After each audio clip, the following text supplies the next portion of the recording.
કરીશું ફરી પાછા ડેઈલીના આપણે જે 30 પ્રશ્નોને આપણે મોડેલ ક્વેશ્ચન્સ છે એ તમને સોલ્વ કરાવી રહ્યા છીએ એની અંદર ફરી પાછા આપણે 30 ક્વેશ્ચન લઈ અને ઉપસ્થિત થઈ ચૂક્યા છે તો આવો દોસ્તો કરીએ શરૂઆત આપણા આજના આ સેશનની આપણા આ સેશનની શરૂઆત કરતાની પહેલા કે તમને આપણા જે 1 થી લઈને 10 પાર્ટ છે એ 1 થી 10 પાર્ટની જે પીડીએફ જોતી હોય તો તમને અડ્ડા 24/7 ગુજરાતની એપ્લિકેશન છે જે તમે નીચે ડિસ્ક્રિપ્શન બોક્સની અંદર લિંક આપવામાં આવી છે ત્યાંથી પણ તમે ડાઉનલોડ કરી શકશો અને તમે અહીંયા આ જે QR કોડ છે એ QR કોડને સ્કેન કરીને પણ એ ડાઉનલોડ કરી શકો છો આ QR કોડને સ્કેન કરીને ડાઉનલોડ કરશો તો પણ સરસ મજાની ડાઉનલોડ થઈ જશે ઓકે અને ત્યાર પછી તમારે ડાઉનલોડ થઈ અને તમારું જે છે રજીસ્ટ્રેશન કરી દેવાનું અને એમાં રજીસ્ટ્રેશન કરતા પહેલા તમારે સ્ટેટ એક્ઝામ્સ અને સ્ટેટ એક્ઝામ્સ પછી તમારે સીધું સિલેક્ટ કરવાનું રહેશે એ ગુજરાત જેવું તમે સિલેક્ટ કરી લીધું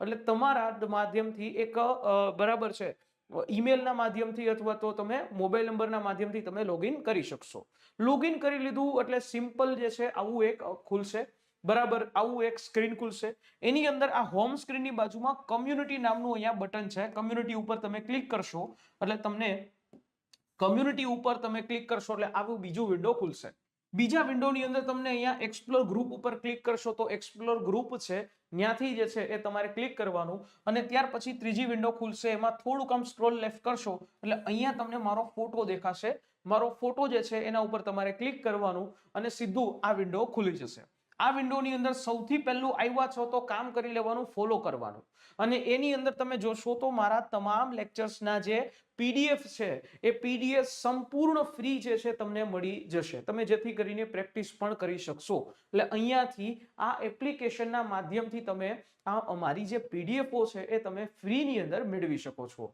તો આ રીતે તમે એપ્લિકેશનના માધ્યમથી ફ્રીમાં અમારી જે પીડીએફઓ છે એક્સેસ કરી શકો છો હવે સીધા આપણે આવી જઈએ આપણા આ મોડેલ ક્વેશ્ચન્સ પેપરની અંદર આ મોડેલ ક્વેશ્ચન્સની અંદર અને ફરી પાછા 30 પ્રશ્નો લઈ અને હું તમારા માટે આવી ચૂક્યો છું જવાબ આપવાની કોશિશ જરૂરથી કરવાની છે પહેલો ક્વેશ્ચન તમારી સામે અહીંયા ડિસ્પ્લે થઈ ચૂક્યો છે કે ભારતમાં આદિજાતિ બાબતોના મંત્રાલયની સ્થાપના કયા વર્ષમાં કરવામાં આવી હતી ભારતની અંદર આદિજાતિ બાબતોનું મંત્રાલય આ આદિજાતિ બાબતોનું મંત્રાલયની સ્થાપના છે એ કયા વર્ષમાં કરવામાં આવેલી છે ચાલો શું આવે આની અંદર જવાબ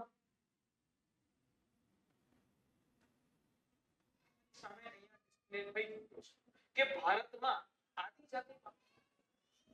ભારતમાં આદિજાતિ બાબતોનું જે મંત્રાલય છે એ મંત્રાલયની સ્થાપના એ કયા વર્ષમાં કરવામાં આવેલી છે નહીં 1947 નું આ આદિજાતિ બાબતનું મંત્રાલય નથી આ આદિજાતિ બાબતનું મંત્રાલય એની સ્થાપના કરવામાં આવી 2004 ની અંદર બરાબર 2004 ની અંદર આ આદિજાતિ બાબતોનું મંત્રાલય એની સ્થાપના કરવામાં આવેલી છે 2004 અને એ સેપરેટ મંત્રાલય હેઠળ બાકી પહેલા સામાજિક અને અધિકારિકતા મંત્રાલય હેઠળ કામ ચાલતું હતું બરાબર એટલે 2004 તમારો સાચો જવાબ નેક્સ્ટ રાષ્ટ્રીય અનુસૂચિત જનજાતિ આયોગ એ બંધારણીય સંસ્થા છે એ આપણને ખબર છે એ કઈ કલમ હેઠળ અથવા તો કયા અનુચ્છેદ હેઠળ જે છે એની સ્થાપના કરવામાં આવે છે કયા અનુચ્છેદ હેઠળ આની સ્થાપના એ કરવામાં આવે છે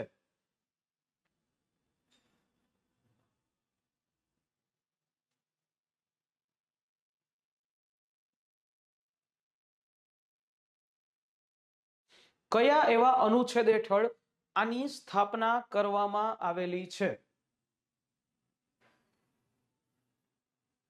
ચલો ઓકે હવે આની અંદર જે પહેલા તો કેવું હતું કે અનુસૂચિત જાતિ અને જનજાતિ આયોગ બે ભેગા હતા એટલે કે આ અનુચ્છેદ નંબર 338 હેઠળ આખી બધી વસ્તુ કામ થતું હતું પણ અત્યારે આ 338 national commission on schedule caste છે અને અનુચ્છેદ નંબર આર્ટિકલ નંબર 338 એ કે જે national commission on schedule tribe આને ઉપર છે એટલે અહીંયા આપણો જે સાચો જવાબ જે થશે એ આપણો થશે બી સિમ્પલ બી જે છે આ જવાબ થશે આ બેઝિક ક્વેશ્ચન છે સારી રીતે વારંવાર આ વસ્તુનો ઉપર વાત કરશે નેક્સ્ટ રાષ્ટ્રીય આદિજાતિ સલાહકાર પરિષદ આવું રાષ્ટ્રીય આદિજાતિ સલાહકાર પરિષદ છે એનું નેતૃત્વ છે એ કોણ કરે છે રાષ્ટ્રીય આદિજાતિ સલાહકાર પરિષદનું નેતૃત્વ કોના દ્વારા કરવામાં આવે છે?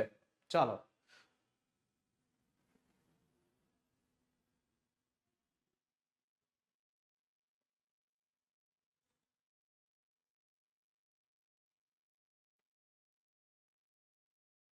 રાષ્ટ્રીય આદિજાતિ સલાહકાર પરિષદ, રાષ્ટ્રીય આદિજાતિ સલાહકાર પરિષદના અધ્યક્ષ કોણ હોય છે? જો દોસ્તો, રાષ્ટ્રીય આદિજાતિ સલાહકાર પરિષદ એના અધ્યક્ષ છે હંમેશા વડાપ્રધાન હશે, બરાબર. અને આવી જ રીતે રાજ્યની અંદર પણ એક રાજ્ય આદિજાતિ સલાહકાર પરિષદ હોય. જો અહીંયા રાજ્ય પૂછે તો રાજ્ય લેવલના અધ્યક્ષ છે એ કોણ હોય? તો કે એ આપણા મુખ્યમંત્રી હોય. મુખ્યમંત્રી જે છે એનું એ રાષ્ટ્રીય રાજ્ય આદિજાતિ સલાહકાર પરિષદ એના અધ્યક્ષ રહેશે. અને દર મહિને આની જે બેઠકો પણ ભરાતી હોય છે અને એ બેઠકોની એ અધ્યક્ષતા પણ કરતા હોય છે. એટલે અહીંયા આપણો સાચો જવાબ થશે વડાપ્રધાન. નેક્સ્ટ, ભારતીય શિક્ષણ પ્રણાલીની અંદર આરટીઈ અર્થાત રાઇટ ટુ એજ્યુકેશન એક્ટ લાગુ ક્યારે થયો? લાગુ ક્યારે છે આ એક્ટ થયો છે એ તમને પૂછ્યું છે, બરાબર. ક્યારે એ લાગુ કર્યો છે?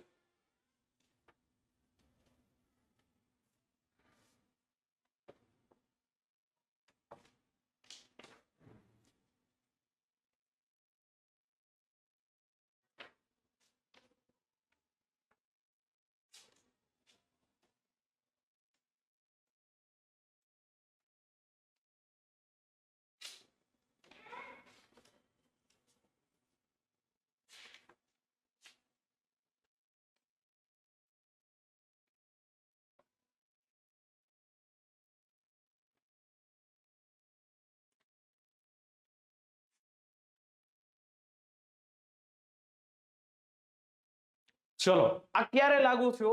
જો ભાઈ અહીંયા આરટીઈ પૂછે તો આ રાઇટ ટુ એજ્યુકેશન એક્ટ છે કે જેના માધ્યમથી 25% જેટલું રિઝર્વેશન જે પ્રાઇવેટ સ્કૂલોની અંદર પણ મળે છે.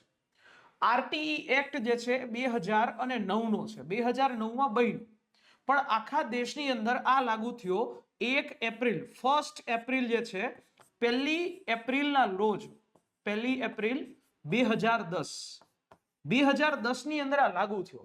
એટલે અહીંયા સાચો જવાબ થશે બી, 2010. લાગુ થયો છે 1 વર્ષ પછી, 2010 ની અંદર લાગુ થયો. યસ, ગુજરાતમાં 2012 એક્ઝેક્ટલી. તો અહીંયા તમારો સાચો જવાબ થશે 2010. 2010 છે એ વ્યવસ્થિત જવાબ છે.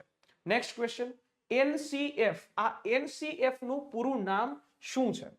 એનસીએફ, એનસીએફ નું પૂરું નામ આમાંથી શું છે?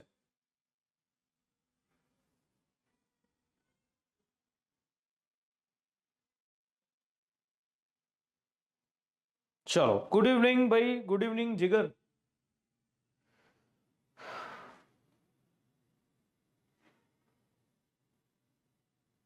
એનસીએફ છે એ એનસીએફ નું પૂરું નામ શું છે? એનસીએફ, એનસીએફ નું પૂરું નામ શું છે? એનસીએફ નું પૂરું નામ છે national curriculum framework. Right to education થી જોડાયેલું, ન્યૂ એજ્યુકેશન પોલિસી થી જોડાયેલું એનસીએફ, નેશનલ કરિક્યુલમ ફ્રેમવર્ક. આ એને નેશનલ કરિક્યુલમ ફ્રેમવર્ક કહેવાય છે. નેક્સ્ટ ક્વેશ્ચન, અહીંયા સર્વ શિક્ષા અભિયાન એસએસએ, આ સર્વ શિક્ષા અભિયાન છે ક્યારે શરૂ થયેલું છે? સર્વ શિક્ષા અભિયાન, પેલું પેન્સિલ એના ઉપર એક બાળકી જે છે બેઠેલી હોય એ આખું સર્વ શિક્ષા અભિયાન, એની પહેલા સ્કૂલ ચલે હમ, આવું એક અભિયાન હતું. તો આ સર્વ શિક્ષા અભિયાન છે એ ક્યારે એ શરૂ કરવામાં આવેલું છે? સર્વ શિક્ષા અભિયાન, સર્વ શિક્ષા અભિયાન છે ક્યારે શરૂ થયેલું છે? સર્વ શિક્ષા અભિયાન. ચલો, તો સર્વ શિક્ષા અભિયાન છે ક્યારે શરૂ કરવામાં આવેલું છે? 2001, બરાબર. વર્ષ 2000 થી 1 ના સમયગાળાની અંદર આ વસ્તુ, આ ફાઇનાન્શિયલ યરની અંદર આ વસ્તુ શરૂ થઈ, સર્વ શિક્ષા અભિયાન, જેનો મુખ્ય ઉદ્દેશ્ય હતો કે લગભગ ભારતના તમામ ગામડાઓની અંદર એજ્યુકેશન, પ્રાથમિક શાળા, પ્રાથમિક શિક્ષણ છે ઉપલબ્ધ કરાવવું. ઓકે, અને જે સાક્ષરતા છે એનો સ્તર વધારવો. નેક્સ્ટ, એનસીઈઆરટી, આની પહેલા પણ એક વખત મેં સમજાવેલું છે, એનસીઈઆરટી નું ફૂલ ફોર્મ વની ઉપર વાત કરી છે. એનસીઈઆરટી છે તો એ એનસીઈઆરટી નું પૂરું નામ શું છે? આ જે તમારી ટ્રાઇબલ ડેવલપમેન્ટ ઓફિસરની જે સિલેબસ છે, ટીડીઓ નો સિલેબસ, એમાં 5મા નંબરનો ટોપિક છે જે right to education, primary education act 1947, આ એના ઉપરની આખી વાત છે.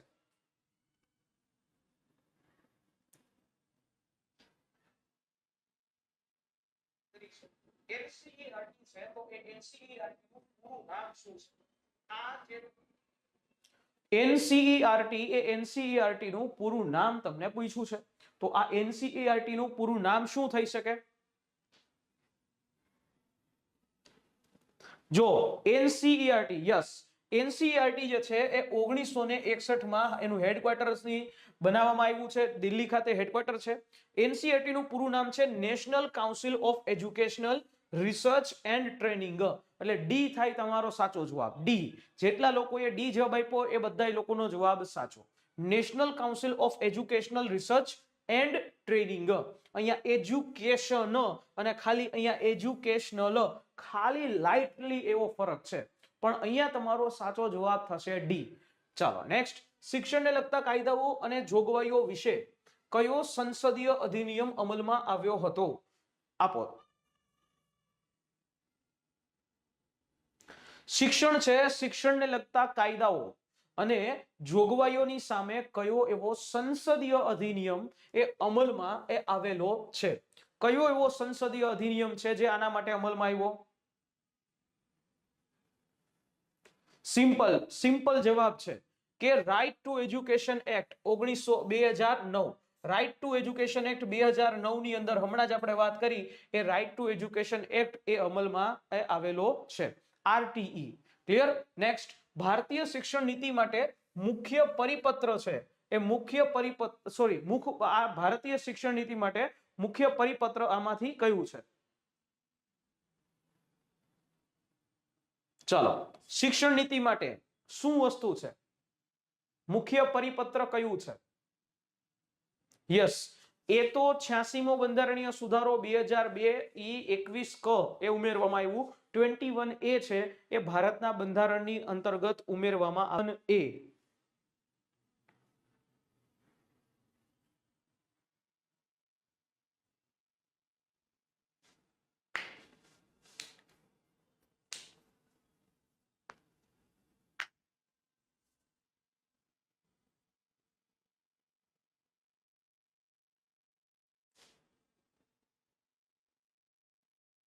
જો આ શું છે? સિમ્પલ, આ મુખપત્ર જે છે, મુખ્ય પરિપત્ર શું છે? તો કે એ national educational policy. National education policy, બરાબર, એટલે કે નેશનલ એજ્યુકેશનલ પોલિસી છે, આ સાચો જવાબ થશે. સી. ક્લિયર? નેક્સ્ટ, કે શિક્ષણ માટેની મુખ્ય સંસ્થા આમાંથી કઈ છે? શિક્ષણ માટેની મુખ્ય સંસ્થા છે ઈ આમાંથી કઈ છે? શિક્ષણ માટેની મુખ્ય સંસ્થા એ આમાંથી કઈ છે?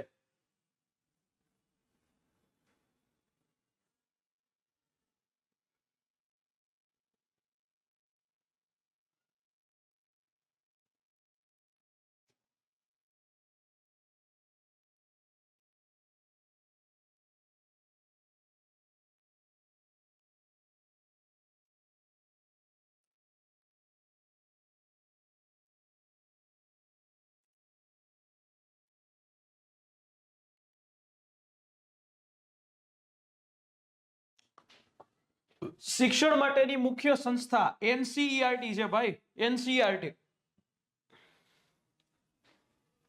એનસીઈઆરટી, બરાબર. શિક્ષણ માટેની મુખ્ય સંસ્થા જે છે એ કઈ છે? એનસીઈઆરટી, બરાબર. National council of educational research and training, બરાબર છે. National council four educational research and training, બરાબર છે. National council of educational research and training, NCERT. એટલે તો પુસ્તકો હોય જે આ તમને એમ કે યુપીએસસી ની તમે પ્રિપેરેશન કરો અથવા તો તમે સ્ટેટ પીએસસી જે છે એની પ્રિપેરેશન કરો તો એના માટે આના પુસ્તકો જે આપણે સીબીએસઈ ના બોર્ડની અંદર ચાલે છે એ પુસ્તકો વાંચવાનું રાખો, એનસીઈઆરટી. નેક્સ્ટ, શિક્ષણને લગતા કાયદાઓ અને જોગવાઈઓ માટે રાષ્ટ્રીય સંસ્થા એ આમાંથી કોણ છે? શિક્ષણને લગતા જોગવાઈઓ કરવા માટે અને કાયદાઓ લઈ આવવા માટે એવી એક રાષ્ટ્રીય સંસ્થા છે.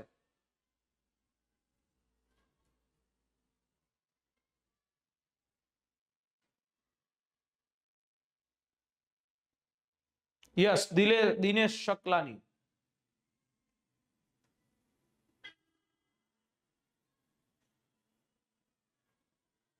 ચલો, તો આની અંદર જો હવે આમાં એનસીઈઆરટી નહીં આવે, આની અંદર આવશે એનસીટીઈ. બરાબર, એનસીટીઈ. એનસીટીઈ છે એ દેશની અંદર શિક્ષણને લગતા તમામ કાયદાઓ અને જોગવાઈઓ કરે છે. કઈ સંસ્થા છે? એનસીટીઈ. બરાબર, એનસીટીઈ. ઓકે, આ એનસીટીઈ છે તો એનું ફૂલ ફોર્મ શું થાય? એક વસ્તુ એ પણ કહી દઉં, નેશનલ કમિશન ઓર, બરાબર છે, sorry, national council four teacher education. National council four teacher education. National council four teacher education, NCTE. આ એનસીટીઈ છે એ આનું ફૂલ ફોર્મ થાય. એનસીટીઈ છે શિક્ષણને લગતા કાયદાઓ અને એની જોગવાઈઓ કરે છે, ટીચર એજ્યુકેશન ઉપર પણ વાત કરે છે. નેક્સ્ટ, લોક સેવાની અંદર આરટીઆઈ નો મતલબ શું થાય? આરટીઆઈ. આ આરટીઆઈ છે આનો મતલબ શું થાય?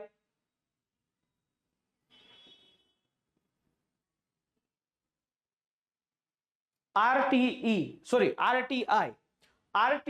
Right to information act okay. ઓકે, આ રાઇટ ટુ ઇન્ફોર્મેશન એક્ટ જે છે એની વાત કરે છે. એટલે આરટીઆઈ જે છે એ રાઇટ ટુ ઇન્ફોર્મેશન છે.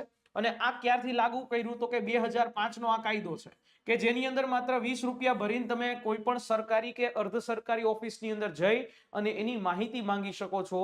એ માહિતી જે છે માંગવાના તમને અધિકાર હેઠળ એ આ કામ કરે છે. નેક્સ્ટ, લોક સેવાની અંદર ઓબ્યુઝમેન્ટ. ઓબ્યુઝમેન્ટ એટલે કે આ શબ્દની સ્થાનિક ભાષા છે. આનો અર્થ શું થાય? આ જે છે હકીકતમાં લોકપાલ. ઓબ્યુઝમેન્ટ નામનો શબ્દ છે, સ્કેન્ડિનેવિયન શબ્દ છે. આ આખો ઓબ્યુઝમેન્ટ નો કોન્સેપ્ટ જે છે એ તમને સ્વીડન, બરાબર, સ્વીડન થી આ કોન્સેપ્ટ આખો આવેલો છે, લોકપાલ. બરાબર, તો આ લોક સેવાની અંદર ઓબ્યુઝમેન્ટ એટલે કે લોકપાલ. આ જે છે એનો મતલબ શું થાય? ચાલો,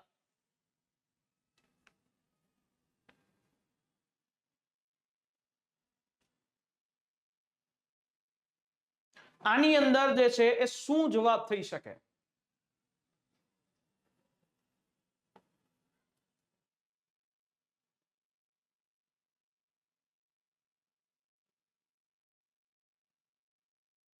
એક્ઝેક્ટલી, આનો જે છે સાચો જવાબ જે થઈ શકે એ છે સી, નાગરિક સુરક્ષા મામલાઓનો સંપ્રદાયક. એટલે કે ઓબ્યુઝમેન્ટ. જે જગ્યાએ ભ્રષ્ટાચાર થતો હોય એના માટે આ લોકપાલ, કેન્દ્ર લેવલે લોકપાલ અને રાજ્ય લેવલે ભ્રષ્ટાચારની ફરિયાદો સોલ્વ કરવા માટે રાજ્ય લેવલ ઉપર લોક આયુક્ત આ પદ છે. અને આ લોકપાલ બિલ 2013 ની અંદર આવ્યું, એના પછીથી આવી સંસ્થાઓ બની છે. ભારતના હાલના લોકપાલ છે પિનાકી ચંદ્ર ઘોષ. ચાલો નેક્સ્ટ, કે લોક પ્રશાસનનો અર્થ શું થાય? પબ્લિક એડમિનિસ્ટ્રેશનનો મસ્ત પ્રશ્ન છે. લોક પ્રશાસન, આ લોક પ્રશાસન છે આનો મતલબ શું થશે?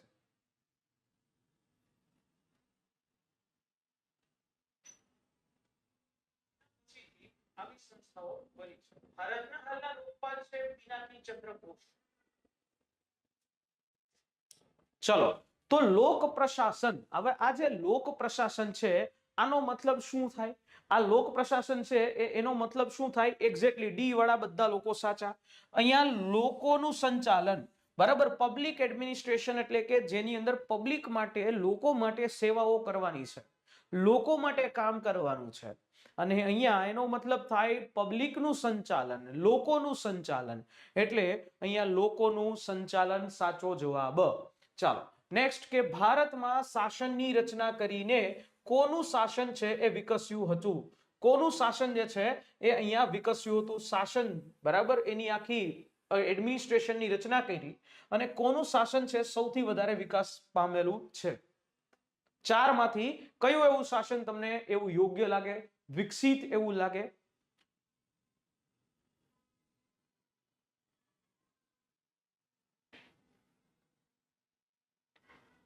ચલો, જુઓ દોસ્તો, આની અંદર છે ને મેં તમને વાત કરી કે મૌર્ય શાસન છે ને સૌથી વધારે વિકસિત, કારણ કે મૌર્ય શાસનમાં મૌર્ય સામ્રાજ્યની અંદર કૌટિલ્ય, બરાબર, કૌટિલ્યનું અર્થશાસ્ત્ર, આ કૌટિલ્યનું અર્થશાસ્ત્ર છે એ શાસન માટેનો સૌથી સરસ એવો ગ્રંથ માનવામાં આવે, સૌથી સારામાં સારો ગ્રંથ માનવામાં આવે. એટલે મૌર્ય સામ્રાજ્યનો પાયો નાખનારા તો ચાણક્ય એટલે કે કૌટિલ્ય. એટલે કે આ બાબતમાં મૌર્ય શાસન પબ્લિક એડમિનિસ્ટ્રેશનમાં દુનિયાના દેશોની સામે એક ઉમદા એવો મોડેલ સાબિત થતું હતું. એટલે અહીંયા એ તમારો સાચો જવાબ થાય. દોસ્તો, આ 15 પ્રશ્નોની મસ્ત મજાની તમે પ્રેક્ટિસ કરી. આવી રીતે તમને 10 અલગ અલગ પાર્ટ મેં તમને આપ્યા છે ટીડીઓની બાબત ઉપર, અને હજી પણ આપણે બને તો એટલા પાર્ટ જે છે એ સમજાવવાની કોશિશ આપણે કરીશું. તો શું દોસ્તો તમારે 3000 પ્રશ્નોની પ્રેક્ટિસ કરવી છે તો તમારા માટે ફૂલ મોક ટેસ્ટ, જેની અંદર 100 માર્કનું જે જીએસ નો પોર્શન અને 200 માર્કનો ટેકનિકલ નો પોર્શન, આને આખી કમ્બાઈન કરીને જેમ તમારું પરીક્ષામાં પેપર રહેશે એવી જ રીતે અમે તમારા માટે લાવ્યા છે ટીડીઓની ટેસ્ટ સિરીઝ. અને આ ટીડીઓની ટેસ્ટ સિરીઝ તમને મળી રહી છે માત્ર 25 રૂપિયાની એક ટેસ્ટ સિરીઝ. કેટલા? Just only 25 rupees. બરાબર છે. એ 25 રૂપિયા જે છે એ 25 રૂપિયાની એક આવી રીતે ટોટલ તમને 10 ટેસ્ટ જે છે એ તમને મળશે, અને એ ટોટલ 249 રૂપિયામાં. બરાબર, 249 રૂપિયામાં. આનો સૌથી મહત્વનો ફાયદો એ છે કે ટાઈમર બેઝ ટેસ્ટ છે, વિથ સોલ્યુશન ટેસ્ટ છે, અને આખું ફૂલ સિલેબસ આધારિત જે છે એ ટેસ્ટ છે. તો અહીંયા તમારા માટે સૌથી બેસ્ટ ઓપ્શન છે એ આ રહેશે. બીજું જે અગત્યનું મેટર ઈ છે કે કેટલા ખોટા પડે છે ઈ ખબર પડી શકે. બરાબર, આના માધ્યમથી, આ ટેસ્ટના માધ્યમથી તમને સીધી જ એ 1 સેકન્ડની અંદર જે છે સબમિટ કરશો એટલે આખું એ તમને ખબર પડી જશે. આ ટેસ્ટ જે છે એ ટોટલ 10 ટેસ્ટ સિરીઝ તમે કઈ રીતે પરચેસ કરી શકશો? આખું 10 ટેસ્ટ સિરીઝ 23 ડિસેમ્બર સુધીમાં અપલોડ પણ થઈ જશે. 5 ટેસ્ટ સિરીઝ ઓલરેડી અપલોડ થઈ ચૂકી છે, અને નેક્સ્ટ જે છે ટેસ્ટ સિરીઝ જે શેડ્યુલ મુજબ જે છે ધીમે ધીમે અપલોડ થતી રહી છે. તો દોસ્તો અહીંયા જે છે આ ટેસ્ટ સિરીઝ તમે અડ્ડા 24/7 ગુજરાતની જે એપ્લિકેશન ડાઉનલોડ કરી છે એના હોમ બટન ઉપર જશો એટલે તમને અહીંયા હોમ, કમ્યુનિટી, માય કોન્ટેન્ટ અને અહીંયા સ્ટોર કરીને ઓપ્શન છે એના ઉપર સીધું તમારે ક્લિક કરવાનું. જેવું તમે સ્ટોર ઉપર ક્લિક કરશો એટલે એના પછી અહીંયા તમને એક ઓપ્શન દેખાશે ટેસ્ટ સિરીઝ. ટેસ્ટ સિરીઝ ઉપર ક્લિક કરીને તમને સૌથી પહેલું ઓપ્શન દેખાય છે એના ઉપર ક્લિક કરવાનું, ટીડીઓનું. બરાબર, અને ત્યારબાદ આ એક વિન્ડો ખુલશે. આ વિન્ડોની અંદર તમને 10 ટેસ્ટ સિરીઝ ક્યારે, કઈ રીતે, શું છે એના ફીચર્સ બધું ખબર પડી જશે. અને અહીંયા આ કૂપન કોડ અપ્લાઈડ કરીને છે ત્યાં તમારે રિમૂવ કરીને તમારે કૂપન કોડ હું તમને આપું Y526S, આ કૂપન કોડ એ નાખવાનો એટલે તમને સૌથી વધારે ડિસ્કાઉન્ટ, મેક્સિમમ ડિસ્કાઉન્ટ છે એ તમને આ કૂપન કોડ થી મળી જશે. અને એ આધાર ઉપર 249 રૂપિયાની તમને 10 ટેસ્ટ સિરીઝ જે છે એ તમને મળશે. કેટલી? 10 ટેસ્ટ સિરીઝ. એક ટેસ્ટ સિરીઝના ભાવ તમને 25 રૂપિયામાં પડે એટલે 25 રૂપિયાના હિસાબેથી જુઓ કે 250 રૂપિયાની અંદર એટલે કાંઈ ન કહેવાય. 250 રૂપિયામાં અત્યારે કશું જ નથી આવતું, અને એમાં તમને આ 10 ટેસ્ટ સિરીઝ એ તમને મળે છે. આપણે કોઈ જગ્યાએ ચા પાણીમાં, નાસ્તામાં કે પૈસા બગાડી નાખતા હોઈએ છીએ, પણ અહીંયા તમારું લાઈફ માટે, તમારા કરિયર માટેનું આ ઇન્વેસ્ટમેન્ટ છે. બરાબર, અને આ વસ્તુ જે છે તમે એ પરચેસ કરી શકો છો માત્ર 249 રૂપિયામાં. આના જેવા જ ક્વેશ્ચનની ક્વોલિટી છે ત્યાં. ઓકે, ચાલો, બરાબર. અને અહીંયા આખું તમને શેડ્યુલ આપેલું છે. પેમેન્ટ તમે જે પણ મોડથી કરવું છે એ મોડથી પેમેન્ટ તમે કરી શકો છો. તમારું મન છે યુપીઆઈ થી કરવાનું, પેટીએમ થી કરવાનું, ડેબિટ કાર્ડ, ક્રેડિટ કાર્ડ કે નેટ બેન્કિંગ કે કોઈ પણ પ્રકારના બીજા કોઈ વોલેટ, બધા મોડથી તમે પેમેન્ટ કરી શકો છો. ચાલો નેક્સ્ટ ક્વેશ્ચન ઉપર આવી જઈએ. એના પછી નીચેનામાંથી કયો જાહેર વહીવટનો સિદ્ધાંત નથી? આમાંથી કયો જે છે જે જાહેર વહીવટનો સિદ્ધાંત નથી? આવો પ્રશ્ન છે.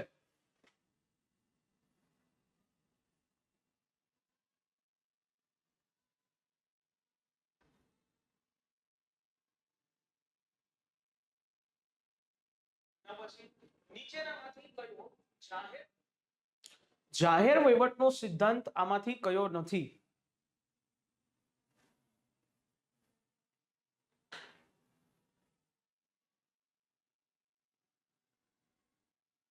જો જાહેર વહીવટની અંદર જવાબદારી આવે, રિસ્પોન્સિબિલિટીઝ હોય, જાહેર વહીવટમાં પારદર્શિતા હોય, જાહેર વહીવટની અંદર કાર્યક્ષમતા હોય, પણ જાહેર વહીવટની અંદર ક્યારેય વ્યક્તિવાદ આવે નહીં. બરાબર, વ્યક્તિવાદ કોઈ દિવસ જાહેર વહીવટમાં હોય નહીં, અને એટલા માટે આપણો અહીંયા જે જવાબ થાય એ થાય સી. ચલો નેક્સ્ટ ક્વેશ્ચન.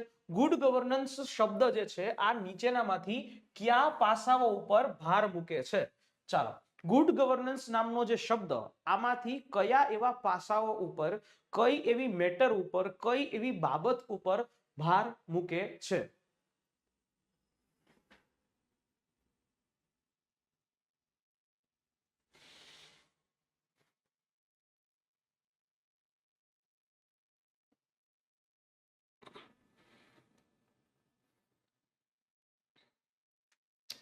જો ગુડ ગવર્નન્સ, આ ગુડ ગવર્નન્સ જે છે આ શબ્દ એ કેના ઉપર ભાર મૂકે છે? ડિસેન્ટ્રલાઇઝેશન, રેડ ટેપિઝમ નહીં. બરાબર, રેડ ટેપિઝમ એટલે નહીં, લાલ ફીતાશાહી નહીં. રેડ ટેપિઝમ નામનો શબ્દ આના માટે છે નહીં. ગુડ ગવર્નન્સ નો મતલબ થાય ડિસેન્ટ્રલાઇઝેશન. તમામ વસ્તુ, તમામ વહીવટ એવી રીતે ડિસેન્ટ્રલાઇઝ થાય કે જેથી કરીને તમામ વહીવટ જે છે એ થઈ શકે. કોઈ પણ જગ્યાએ કાચું ન ઉતરે. ગામડાની અંદર લેવલ સુધીનું ડિસેન્ટ્રલાઇઝેશન, ઓકે, સંસદ થી લઈને ગામડા સુધીનું ડિસેન્ટ્રલાઇઝેશન, અને એ ગુડ ગવર્નન્સ નું એ બાબત છે. ગુડ ગવર્નન્સ એની ઉપર ભાર મૂકે છે, ને અહીંયા સાચો જવાબ થાય વિકેન્દ્રીકરણ. નેક્સ્ટ, ઈ ગવર્નન્સ નો ખ્યાલ મુખ્યત્વે કોના ઉપર કેન્દ્રિત છે? E governance. ઈ ગવર્નન્સ છે એ ઈ ગવર્નન્સ નો ખ્યાલ એ આમાંથી કઈ બાબત ઉપર એ કેન્દ્રિત છે, કઈ વસ્તુ ઉપર ભાર જે છે એ મૂકે છે ઈ ગવર્નન્સ?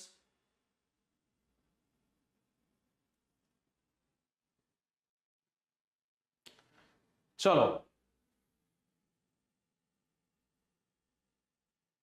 યસ, એક્ઝેક્ટલી તમે લોકો સાચા છો.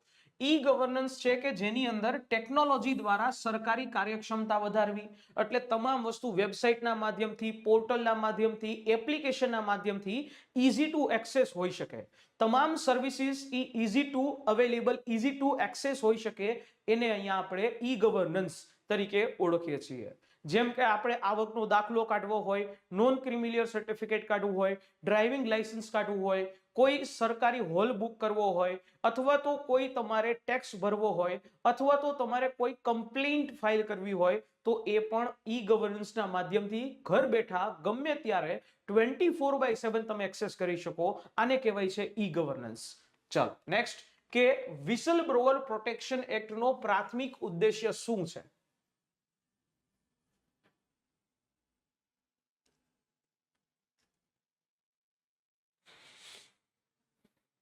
વિસલ બ્લોઅર એટલે તો તમે સમજ્યા હશો કે જે કોઈ કંપનીમાં, કોઈ જગ્યાએ કે કોઈ પણ સંસ્થામાં કોઈ ઇલીગલી કામ થતું હોય, અથવા તો કોઈ ખોટા કામ થતા હોય, એ ખોટા કામને દુનિયાની સામે લઈ આવે, એને કહેવાય whistle blower.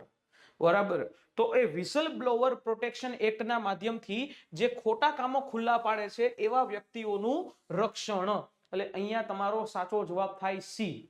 Clear? C, whistle blower protection act નો મુખ્ય ઉદ્દેશ્ય આ છે. ઓકે, નેક્સ્ટ, કયો સિદ્ધાંત સરકારના વિવિધ સ્તરો વચ્ચે સરકારી સત્તાઓ અને કાર્યોના વિભાજનની હિમાયત કરે છે?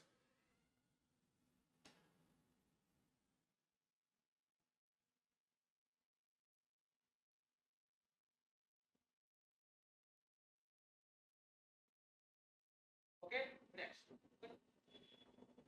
ચલો આની અંદર શું જવાબ આવે? કયો સિદ્ધાંત છે સરકારના અલગ અલગ સ્તરો વચ્ચે સરકારી સત્તાઓ અને કાર્યોના વિભાજનની એ હિમાયત કરે છે?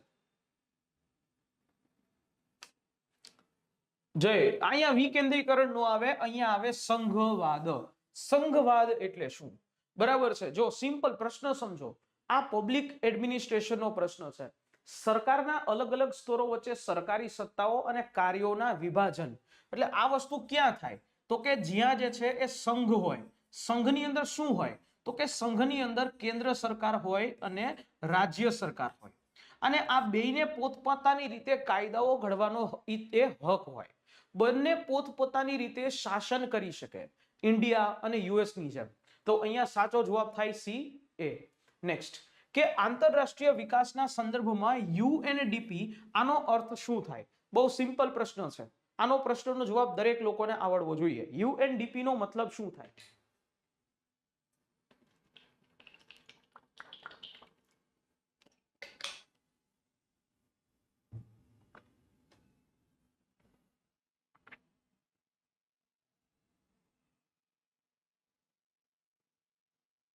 યુએનડીપી, આ યુએનડીપી છે, આનો મતલબ શું થશે?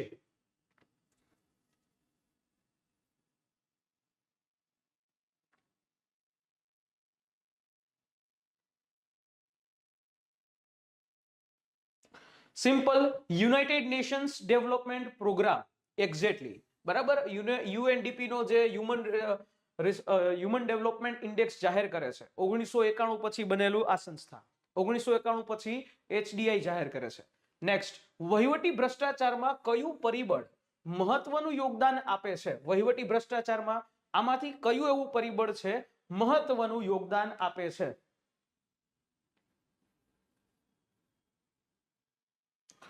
વહીવટી ભ્રષ્ટાચારની અંદર કયું એવું પરિબળ જે મહત્વનું યોગદાન આપે છે? જો મહત્વનું રીતે તમે જોવા જાવ તો યોગદાન આપનારું એક વસ્તુ છે અને એ છે યોગ્ય દેખરેખ અને નિયમનનો અભાવ. યોગ્ય દેખરેખ અને નિયમનનો અભાવ. બરાબર, આ છે ને, આ દેખરેખ હોય નહીં, કોઈ પણ પ્રકારની મોનિટરિંગ હોય નહીં. બરાબર, પેલા તો કેવું હતું કે પેલા તો સરકારી ઓફિસની અંદર રજીસ્ટર હતા, કર્મચારીઓને આવવું હોય તો આવે, બરાબર, અને એકી સાઇન કરી નાખે, રજા બજા કઈ હોય નહીં અને પૈસા લઈ લે. પછી ટેબલ નીચે જે છે આખો વહીવટ થવા માંડ્યો. બરાબર, ટેબલ નીચે જે છે, ટેબલની નીચે અથવા તો બહાર વહીવટ કરતા. હવે તો ઓફિસની અંદર સીસીટીવી કેમેરાસ આવી ગયા, એટલે હવે કદાચ કાંઈ પણ કરવું હોય તોય 7 વખત વિચારવું પડે. બીજું કે લોકોના હાથમાં મોબાઈલ આવી ગયા, એટલે ક્યાંય પણ આવી વસ્તુ સામે આવે અને સીધું હવે તો શૂટ થઈ જાય છે અથવા તો એનો રેકોર્ડિંગ જે છે થઈ જાય છે. એટલે આ બાબત છે, અહીંયા સી તમારો યોગ્ય જવાબ થાય, સી જવાબ. ચલો નેક્સ્ટ ક્વેશ્ચન, શાસનનું કયું મોડલ ઈ મોડલ નિર્ણય લેવામાં નાગરિકોની ભાગીદારી ઉપર ભાર મૂકે છે? આમાંથી કયું એવું મોડલ છે જે નિર્ણય લેવાની અંદર નાગરિકોની ભાગીદારી છે એના ઉપર ભાર મૂકે છે? ચાલો આપો જવાબ.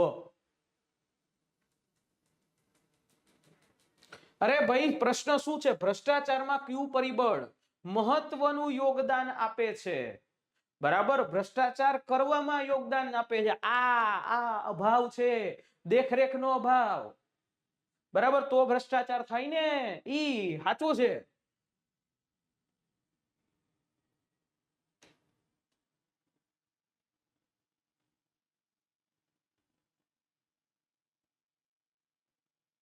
ચલો, કયું મોડેલ નિર્ણય લેવામાં નાગરિકોની ભાગીદારી ઉપર ભાર મૂકે છે?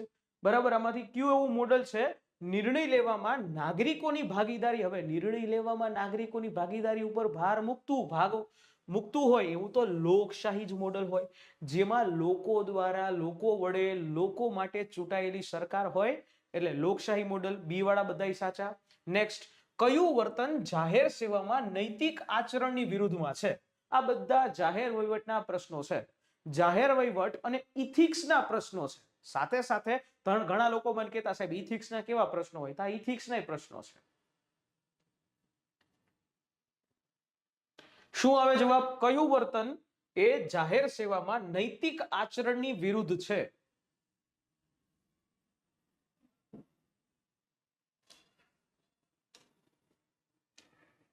ચાલો,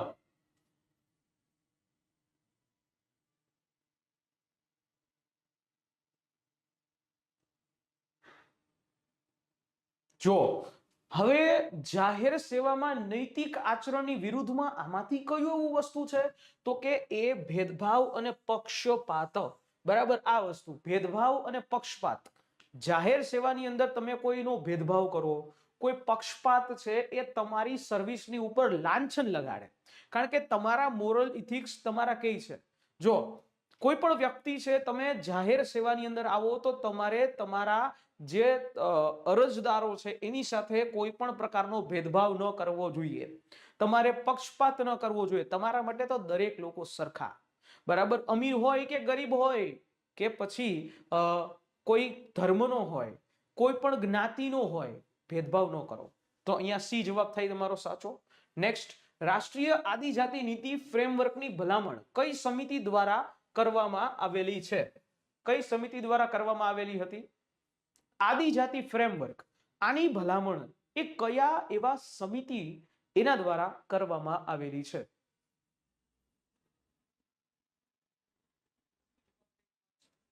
નેક્સ્ટ, રાષ્ટ્રીય આદિજાતિ નીતિ ફ્રેમવર્ક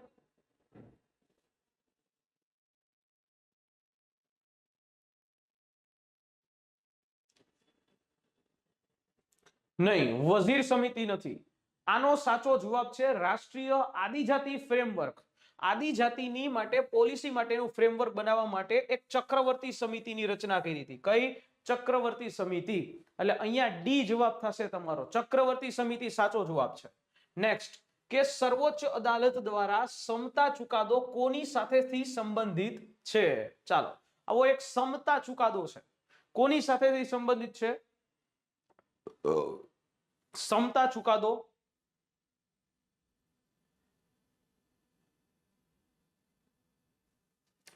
સુપ્રીમ કોર્ટની માટે અહીંયા આ સમતા ચુકાદો એ કોની સાથે સંબંધિત છે? કોની સાથે સંબંધિત છે સમતા ચુકાદો?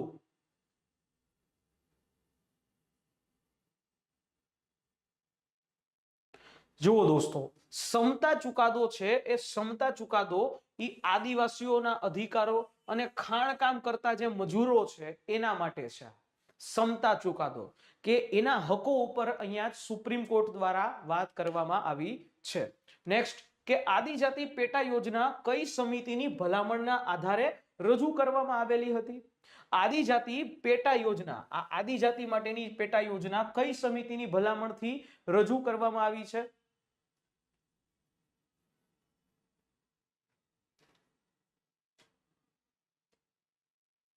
મસ્ત મજાના દરરોજના ફ્રેશ ક્વેશ્ચન્સ મળે છે તમારે. સિમ્પલી દરરોજ સાંજે 7 વાગ્યે 7 વાગ્યાના ટકોરે આપણો લેક્ચર શરૂ થઈ જ જાય છે. બરાબર, આપણે 7 વાગ્યે યુટ્યુબના માધ્યમથી આપણે ડેઈલી આપણે લેક્ચર લઈ રહ્યા છે. અને એટલે તો આ પાર્ટ નંબર જે છે 10 સુધી આપણે કન્ટિન્યુ રહ્યો. આજે 11મો પાર્ટ. એટલે જો તમારે ક્વેશ્ચન્સની પ્રેક્ટિસ કરવી હોય તો ડેફિનેટલી દરરોજ સાંજે 7 વાગે આવી જવાનું. ઓકે, અને પીડીએફ જોતી હોય તો અડ્ડા 24/7 ગુજરાતની એપ્લિકેશનથી કમ્યુનિટી ઉપર ધવલ મારું સરના કમ્યુનિટી ગ્રુપ ઉપરથી તમને આખી પીડીએફઓ મળી જશે. અહીંયા આદિજાતિ પેટા યોજના છે ઢેબર કમિશનની ભલામણથી રજૂ કરવામાં આવી. ઢેબર કમિશન, કઈ સમિતિ? ઢેબર કમિશન, ઢેબર સમિતિ. બરાબર. ચાલો નેક્સ્ટ, રાષ્ટ્રીય આદિવાસી મહાસભા, આની રચના છે કયા વર્ષે થઈ હતી? આદિજાતિ મહાસભા આ આઝાદી પહેલાનું સંગઠન છે. આ રાષ્ટ્રીય આદિવાસી મહાસભા 1932 ની અંદર આ સંસ્થાની સ્થાપના કરેલી છે. આ સંસ્થા એટલે રાષ્ટ્રીય આદિવાસી મહાસભા. આદિવાસીઓની એક એકતા માટેની આ સભા હતી. બરાબર, જે ભેગા થઈ અને બ્રિટિશરોની સામે કામ કરવાનું હતું એવી આ સભા હતી 1932 વાળી. નેક્સ્ટ, કે વન ધન યોજના, આ વન ધન યોજના મુખ્યત્વે કોના ઉપર ધ્યાન કેન્દ્રિત કરે છે? વન ધન યોજના, આ વન ધન યોજનાનું મુખ્ય બાબત શું છે? કોની ઉપર એ મેઇન ફોકસ કરે છે વન ધન યોજનાની અંદર?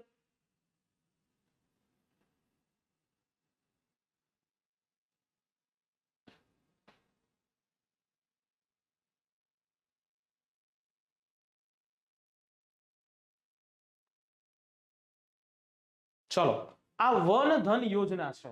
વન ધન યોજના કોના ઉપર ફોકસ કરે છે? આદિવાસી ઉદ્યોગોનો વિકાસ. આદિવાસી ઉદ્યોગો છે, આદિવાસી ઉદ્યોગોના વિકાસ ઉપર આ વન ધન યોજના એ મેઇન ફોકસ કરે છે. બી છે તમારો સાચો જવાબ થશે. ચાલો નેક્સ્ટ, અને આજનો છેલ્લો પ્રશ્ન. ભારતમાં આદિજાતિ આરોગ્ય bridging the gap and a road map for the future, આવો એક રિપોર્ટ એ નીચેનામાંથી કઈ એવી સંસ્થા છે એના દ્વારા રજૂ કરવામાં આવેલો છે?